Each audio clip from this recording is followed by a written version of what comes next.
Hey everybody, Steven here, and today doing a follow-up kind of review, but really a review of the customer service of Ego and the lawnmower that I reviewed. I can't remember the model number, but I'm going to cover the replacement that I have, what happened with the lawnmower, some things that after using this for 2 years, I would want to see improved with the product, and then again, really the customer service, which wasn't great.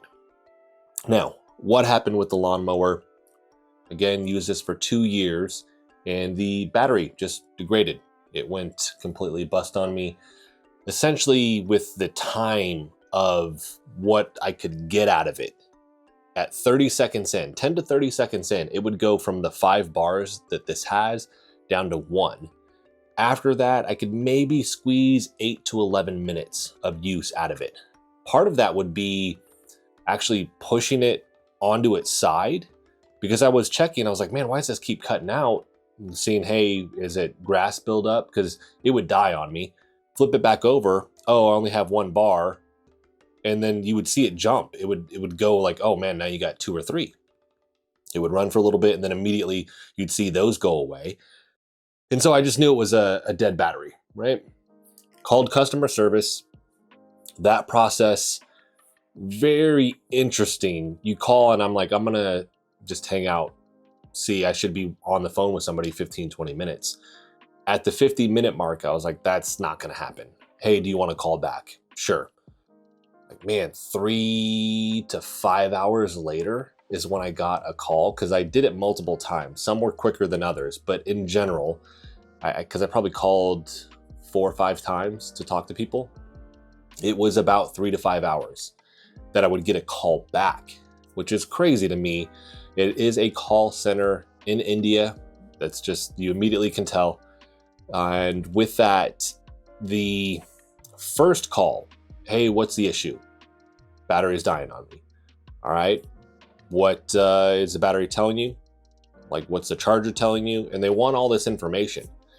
They want to know at the end when it dies, what is the light on the battery telling you? This turns all red and then it flashes. Well, what's the lawnmower saying? What's the light on the lawnmower saying? And I was like, I don't know, man. I think it's red or orange. No, specifically, what is it? I can't remember. What amount of time? I don't know, like a couple minutes before it dies? I could probably get 8 minutes out of it. No, specifically, what amount of time? So you have to have these very specific bits of information. And I was like, dude, I'm just telling you, in general, this is what it's doing. No. You need to go measure this stuff and then come back. And I was like, all right, well, pretend I already did, and this is what it is. Well, you've told me that you don't know, and so you're gonna have to go test it and then call back. Knowing I'm gonna be waiting 3 to 5 hours to get a call back. I was like, all right. Now, I did test it. I ran it 3 times. Every single time the process was the same. Goes from full down to 1 bar within the first 30 seconds, and then it's lasting 8 to 11 minutes, right?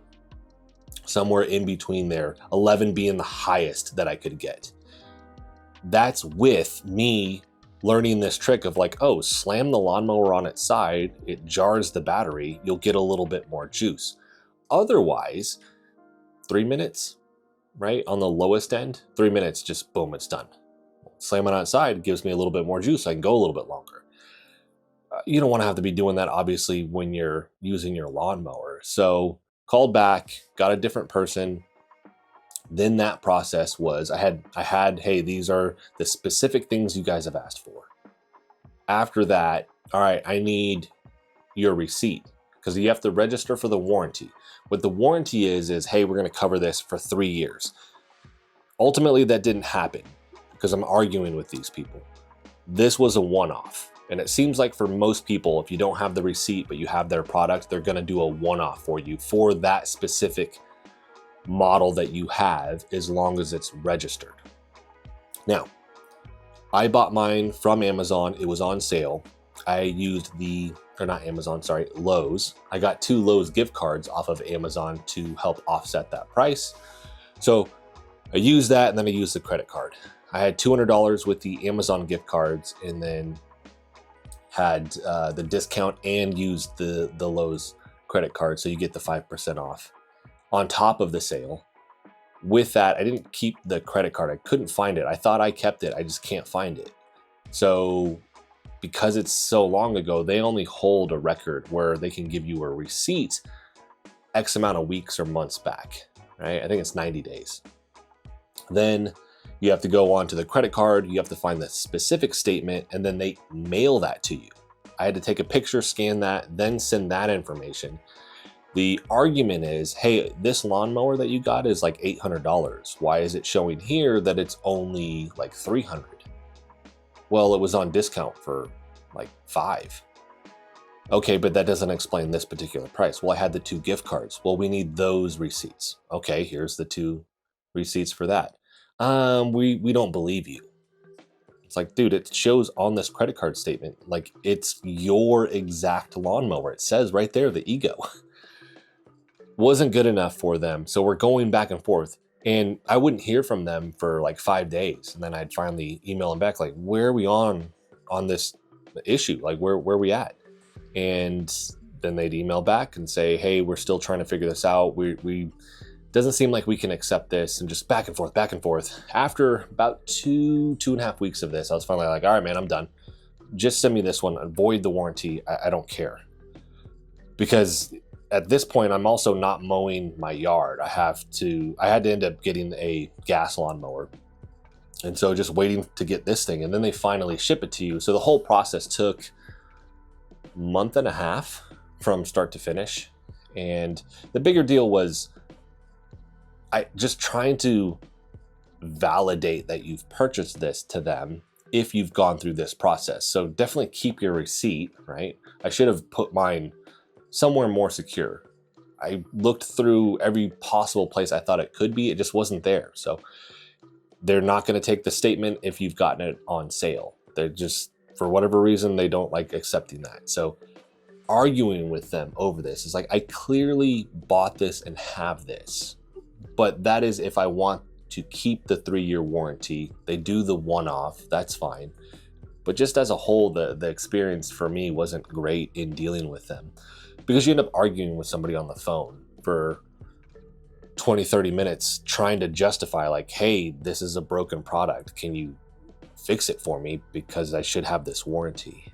And just factor in you're going to wait 3 to 5 hours to talk to somebody, and then you're going to wait days to hear back from them via email. And it's just, again, the process was very drawn out, didn't like it. So I would say that is the biggest downside. Like, I still really like a lot of what that lawnmower has to offer. You have the lights for if you're going to use it towards dusk or dawn, or at night if you wanted to, but you have that. It is extremely light. It folds up. I really love that. I love the dual blade. I love just the design and the aesthetics of it also. When it does work, it functions great. At the start, I was getting the whole yard done for the most part with one charge. And then you start to see that change. And I knew that was going to happen.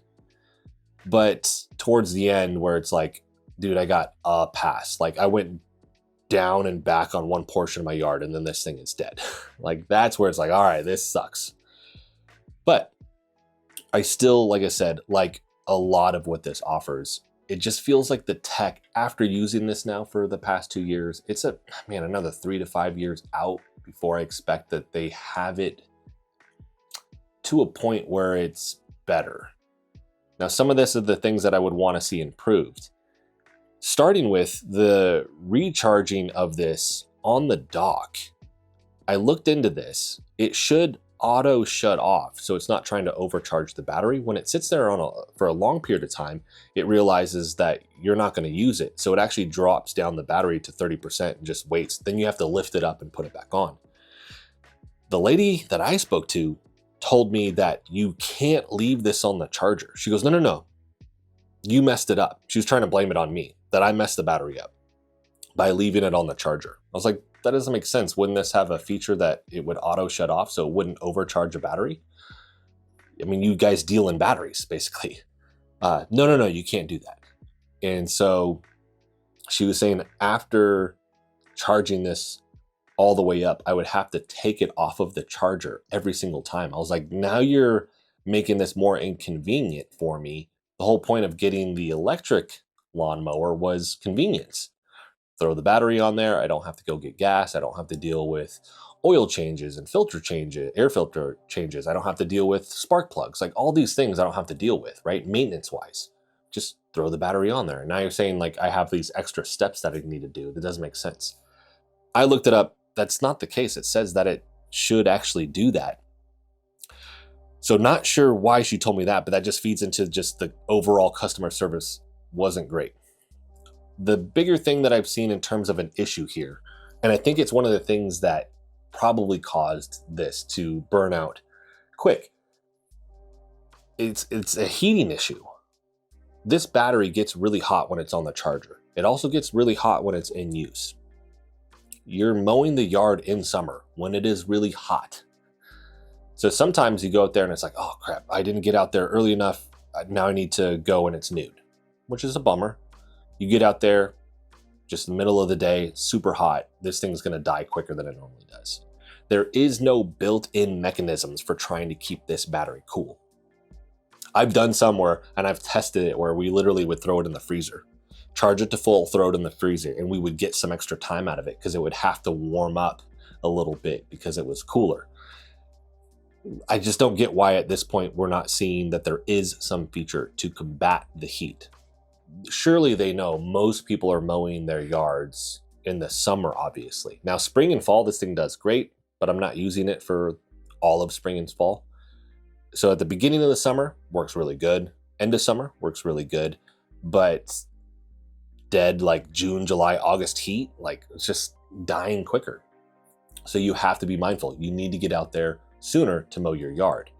So they need to address that issue. They just launched a new one. I looked at it a little bit, but I'm like, I'm never gonna mess with getting that, obviously, but I didn't see anything that stood out to me that was addressing that particular issue. The other one is there is no adjustment to the blades. It has a sensor. So we had 2 weeks of really bad rain here, so we just had to skip mowing. By the time we got around to it, the grass is really tall. You crank this thing all the way up to the highest setting. You have to do a pass. You have to come back. You lower it 2 or 3 notches, do it again, and then lower it down to the height that you really want. That's just a ton of work, right? Because it can't handle tall grass. It just dies too easy, especially if it's the grass itself is retaining water. It's got some water with it compared to if it was completely bone dry. So it would die often. I have no control over, hey, ramp this all the way up. Don't worry about the auto sensing, just keep this full throttle because I get to dictate that. You don't get to do that. So having that ability would be great. I would understand, hey, it drains the battery quicker. You need to know that, fine. But my grass is really tall. I don't want to have to sit here, push a little bit. Either you're going incredibly slow or you push and it dies. You push and it dies. You push and it dies. You don't want to have to mess with that. And that's not to say that that can't happen with a gas mower. But usually with those, because it has a little bit more power, it's not happening as often, right? Where this one, it just happens very often. So that's what I would want people to know that are going to buy this. Again, I still love a lot of things about this lawnmower. I don't have a big yard.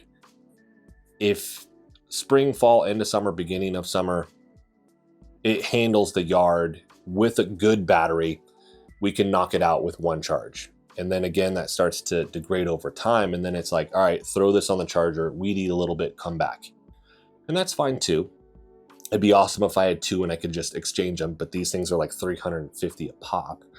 But with my yard size, I just expected that throughout the whole summer, I would be able to get it with one charge. Because they're saying with this battery, the 7.5 amp, and this is, what do we got here? The 56 volt battery.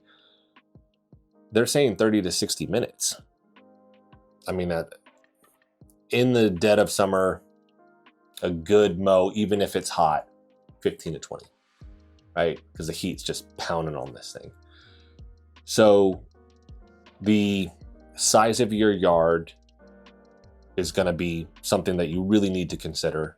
Are you gonna have extra batteries? How tall does your grass get? Ultimately, if you have something that happens like that happened with us, if you end up not being able to mow for a week or two, like how big is your yard? Because you may be frustrated by how long this is going to take to slowly whittle that down, because it may die often. If the grass is really wet, it may clog that up. I love the dual blade on here. It just makes the grass really fine, but if it can't handle taller grass, and again, this is just this lengthy process to really just mow my yard, that's frustrating. Because with the gas lawnmower, fill it up with gas, run through this thing. Pros and cons to each, but that's where I'm noticing like the tech just feels like not quite there. We did the comparison in the review. In terms of power, it is close to the, I think I had a 163 cc motor on that last one. It was close in terms of the torque, I believe. But once you start that process of it and you have no control and you're relying on a sensor to kick it up to its max output, it's those things that just made it not the best experience. You just don't have that control. And that's really what I would want out of a lawnmower. Now that I've used this one specifically, I was like, oh, the sensor, that's gonna be cool. You save a little bit of power in the ramp. I was like, no, but you have no control over that. I was like, oh, that's a bummer. So that would be the other thing. So that's really the follow-up to the review. Horrible customer service. If you guys have dealt with Ego, let me know in the comment section. That was actually some of the other comments that I saw on that review. And I was like, man, I mean, at some point I know this thing's gonna go dead. We'll see. I thought it would last longer than 2 years, but I was hoping 3 to 5. But with the customer service comments, I was like, man, we'll see. And then we got there and I was like, oh no, they were 100% correct. That's not the best of experiences. Ego, I'm sure they know about it. Hopefully it gets more around to them where they end up addressing it, because it wasn't great. I hope we get advances in the tech.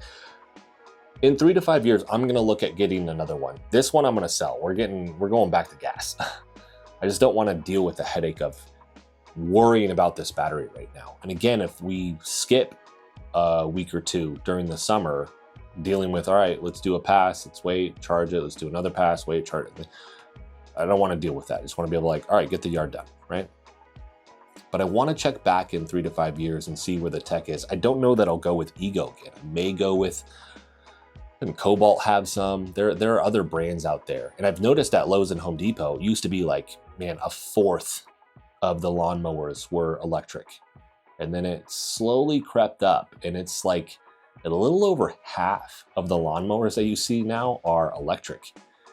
The other problem is I have this other battery. I don't even know what I'm supposed to do with it. I'll have to check their website. Maybe they have something, but like customer service didn't tell me what to do. They're just like, all right, here's the battery. Like, all right, what do I send you guys the old one? Do you want to recycle it or do you refurbish it? I don't know what you do. Or am I just gonna find someplace here locally that will take it and get rid of it? So I don't know, it brings me to the notion of like the going green. This battery, like that's a lot of waste ultimately. So there is the downside to it. Oh, there you go. As I'm saying this, it's on the battery. Recycle, 1-800-822-8837. Let's see how that process goes. I'll update the description because I'll have to end up calling them to figure out what I'm going to do with that thing. But again, there ends up being waste with this stuff.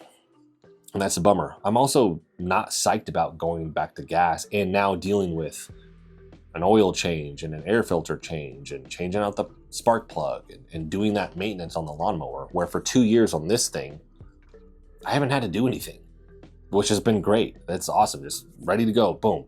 This battery would work better. It would be a better lawnmower. And then if you had that control over how much output you could give, it would be a better lawnmower. So that's why I'm going to check back in the 3 to 5 years. But I want to hear from everybody else. What has your experience been if you do have an electric lawnmower? Some details will be great too if you comment like, hey, I don't know the exact square footage of my yard. Sorry about that. But if you know that information about your yard, that would be awesome. Hey, I have this type of lawnmower, this type of square footage to my yard, and it handles it good. Or no, I have to charge it. I have 2 batteries. I've had to deal with customer service. It's not great. I have a Cobalt or whatever other brand electric lawnmower. They're really good. You should look at them. Any of that information, I would appreciate if you'd let me know in the comment section, because I do comb through all those comments because I like hearing from everybody on these videos. But yeah, I want to hear from you guys. What do you think? And that's going to wrap this video up. Was going to shoot this outside, but I'm so swamped right now. Didn't really have time. So at this point, I have other things to move on to with my regular job, plus trying to do this stuff. So just me sitting in front of a camera talking, nothing too special on this one. I was going to test and showcase some of these things. I just ran out of time with this. So just wanted to talk about the overall experience with this. And then hopefully everybody here got something from this video, even though I don't have like cool B-roll and stuff like that to showcase for you guys. But that's going to be it for this one. If you liked the video, hit the like button for me as it helps the channel out. If you want to continue to follow along with all my content, hit the subscribe button for me. And as always, thanks so much for watching. I'll see you in the next video.